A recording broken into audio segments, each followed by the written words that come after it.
What's going on, guys? Ever wanted to go to Europe? Well, Kelsey and I are actually giving away a free trip any country of your choice. Just make sure you like and subscribe and share our video. No we're not. No we're not. But we are going to give you some free tips about what you can do to travel in Europe.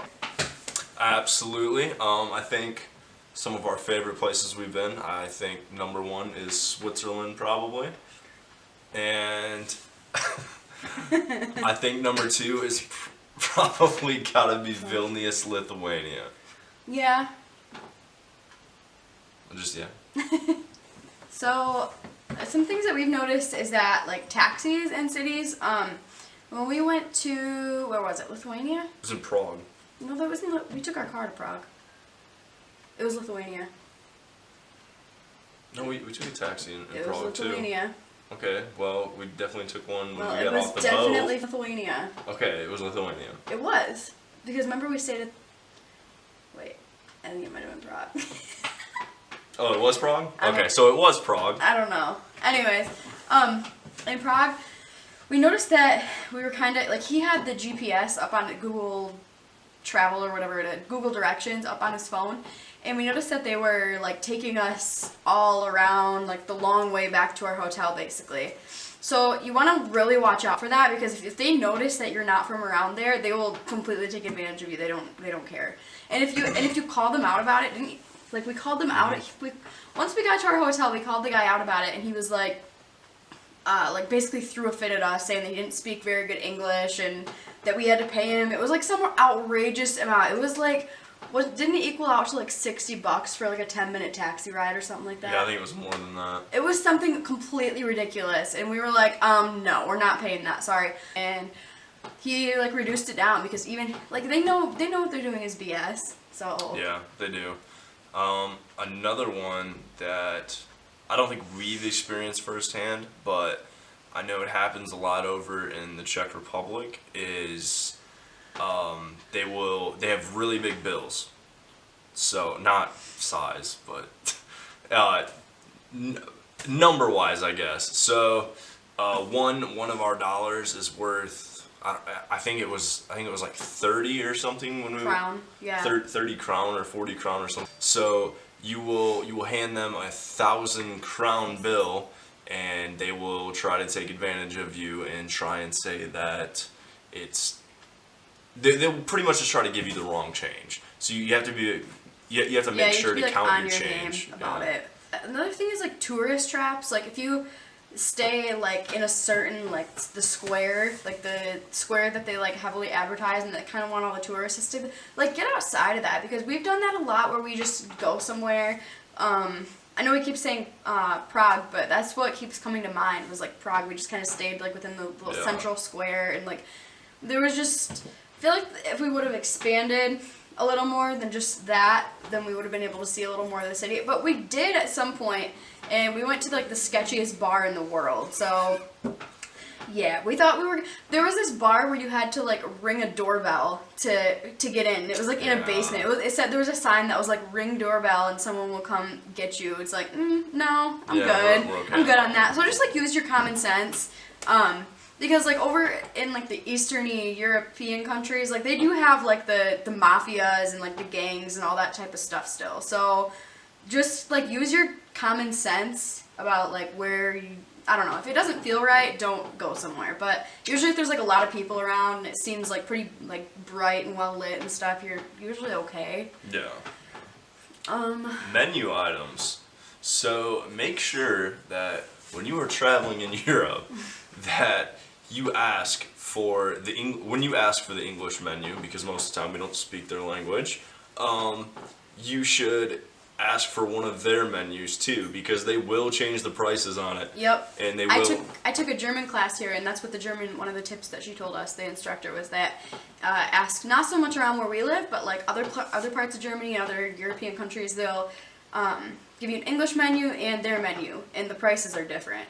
Because they know if you ask for an English menu, you're probably not going to ask for their language menu. Yeah. So they can change the prices, which is kind of crappy, but it does happen, I'm sure. Another thing is sometimes if you give them a tip at restaurants, they'll like, or I mean, if you need to make change, so say my bill was $5 and I gave them a 20.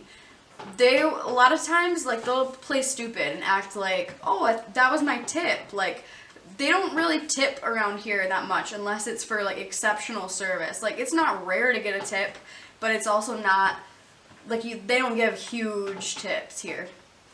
So they'll, what? Oh, I was going to say, you're an American. We tip in America. Over here, €1, €2 is a good tip to them. Mm-hmm. You don't have to do this whole 15% thing. Calculate it out. Like, that's not a thing over here. Yeah.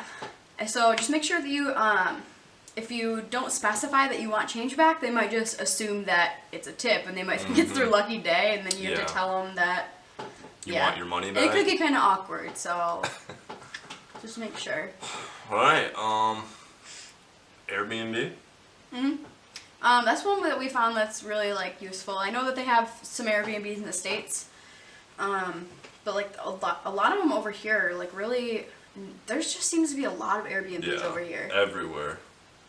So we like to take advantage of that and just find like the cheapest deals, and some of our like hosts have been really helpful with us.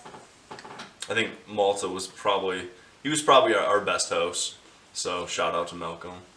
Not gonna see this, but yeah, Mike got kind of drunk one night, and he messaged the Airbnb host before we got there. So Mike was like, "Do you have a ride arrangement for me?" And the guy was like, "No, I can call you a taxi though." And Mike was like, took it to the next level and was like, "Can you make sure that they have a sign with my name on it at the airport waiting for me?" And I didn't know he was doing this, and then so we got to the airport, and our taxi, whatever guy, was late, and then all of a sudden we like seen this guy with a sign that said Mike. It's holding an envelope with my name. Yeah, it was pretty crazy. Like, I didn't actually expect. I was like, Mike, you need to like message him back and say that that's not necessary. We're not that high maintenance. I didn't though. No, he didn't. All right, but yeah. Anyway, so Airbnbs. When we were in Budapest, we actually got our Airbnb for, was it €25 a night? It was €20 a night. €20 a night. And we paid for that because it was in like the sketchiest neighborhood. I'm not even kidding. When we went to Budapest, like we were walking to our Airbnb like the first night we were there, and our plane got in at like 9:30 or something. So we were walking to our Airbnb, and like on the corner of where our Airbnb is, some guy's like mumbling under his breath, and I was like, "What?" He was like talking to me, and I was like, "What?" And he was like, "Cocaine, ecstasy, meth." And I was like, no, I'm good. Like, see ya. And just kept walking. In Budapest for less than a half hour, and the guy offered us every drug you could think of. Yeah, it was really sketchy. So we were like, okay, well, obviously this isn't like the greatest neighborhood. So then we enter the code to our Airbnb, and it's like down this dark alley. Like, there's no lighting. I was like, oh my gosh, we're gonna get jumped. And so I turn on my phone flashlight, and I'm like, Mike, don't shut the door behind us yet, because I don't want to get like trapped in this alley or something. Anyways, our Airbnb was like pretty off the beaten path, I would say. It was pretty modern on the inside, a little bit. It was okay. It was definitely like remodeled, but on the outside. On trying to get there in the middle of the night, though, that was a different story. Yeah, that was like, no thanks. Like, I think we were both kind of scared. Yeah. Another thing, if you're traveling around Europe, you're gonna want to like use Ryanair. Cheap flights, like really cheap. Like we got a round trip to, I think it was Budapest actually. Yeah. For like, what was it? It was €17 there and €25 to fly back. Airbnb is weird. You have to pay for your ticket there, and not Airbnb, Ryanair. Or Ryanair. I'm sorry, Ryanair. I thought we got a round trip for like 25. Yeah, on the way back. Not a round trip. It was the way back. But it was €17 there a person, and it was €25 a person back. You can't really beat that. You get a free carry-on, pack all your clothes in your carry-on. Good to go for a weekend. Whatever you want to do. So. Another thing that I found is like some places, they're nicer and more friendly to tourists than other places, so you just kind of have to.